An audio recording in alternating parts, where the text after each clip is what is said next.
ஏடபிள்யூஎஸ்ல ரீஜியன்னா என்ன, அவைலபிலிட்டி ஜோன்னா என்ன அப்படிங்கிறத சிம்பிளாக ஈஸியாக புரிகிற மாதிரி ஒரு எக்ஸாம்பிளோட பார்க்கலாம் வாங்க. சென்னை சில்க்ஸ் துணி கடைக்கு போயிருக்கீங்களா? எங்கே இருக்குன்னு சொல்லுங்கள் பார்ப்போம். சென்னை, கோயம்புத்தூர், ஈரோடு, திருச்சி, திருநெல்வேலி, சேலம், இன்னும் நிறைய. சரி, சென்னையில் எங்கே இருக்குது? டி நகர், குரோம்பேட், வேளச்சேரின்னு சென்னையில் 3 இடத்துல இருக்குது. ஏடபிள்யூஎஸ் பற்றி படிக்க வந்தால் நான் ஏன் இப்போ சென்னை சில்க்ஸ்க்கு மார்க்கெட்டிங் பண்ணிகிட்ருக்கேன்னு கேட்குறீங்களா? ரீசன் இருக்குது. இந்த சென்னை, கோயம்புத்தூர், திருச்சி, ஈரோடுலாம் தான் ஏடபிள்யூஎஸ் ரீஜியன்ஸ் மாதிரி. சென்னையில் இருக்க டி நகர், குரோம்பேட், வேளச்சேரிலாம் அந்த ரீஜியனில் இருக்க அவைலபிலிட்டி ஜோன்ஸ் மாதிரி. அவைலபிலிட்டி ஜோனுங்கிறது என்னென்னா 1 or more டேட்டா சென்டர்ஸ்லாம் சேர்ந்தது தான் ஒரு அவைலபிலிட்டி ஜோன்.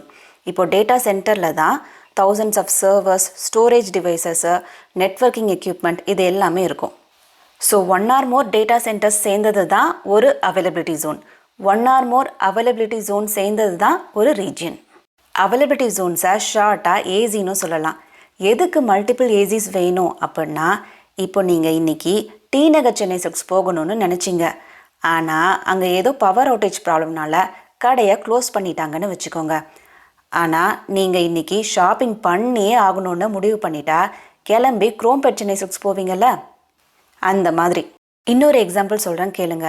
இப்போது நம்ம வீட்டு தெரு தான் ஒரு ஏசி, நம்ம பின்னாடி வீட்டு தெரு இன்னொரு ஏசி. நம்ம தெருவில் பவர் அவுட்டேஜ், பின்னாடி தெருவில் பவர் இருக்குது அப்படின்னு வச்சுக்கோங்க. என்ன தான் நமக்கு பின்னாடி தெருவில் மட்டும் பவர் இருக்கிறது பிடிக்கலனாலும் ஆத்திர அவசரத்துக்கு உதவுவாங்கள்ல.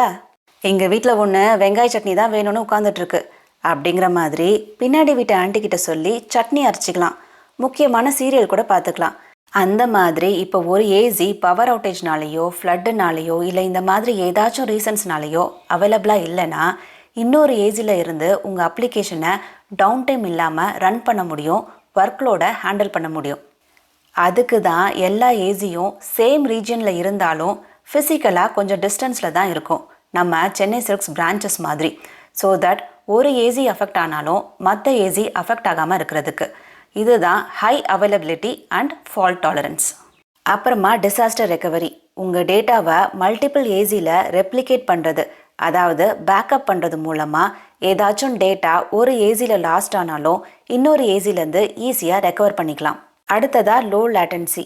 இந்த ஏசிஸ்லாம் கொஞ்சம் க்ளோஸாக, அதாவது ஒரே ரீஜனில் இருக்கிறதுனால டேட்டாவை ஏசிஸ்க்கு நடுவில் ரெப்ளிகேட் பண்ணுறது, டிராஃபிக்கை ஹேண்டில் பண்ணுறது ஃபாஸ்ட்டாக இருக்கும். லாஸ்ட்டாக இம்ப்ரூவ்ட் ஸ்கேலபிலிட்டி, அதாவது மல்டிபிள் ஏசிஸ் இருக்கிறதுனால நிறைய யூசர்ஸ், நிறைய டிராஃபிக்கை ஹேண்டில் பண்ண முடியும் பெர்ஃபார்மன்ஸ் இஷ்யூஸ் இல்லாமல்.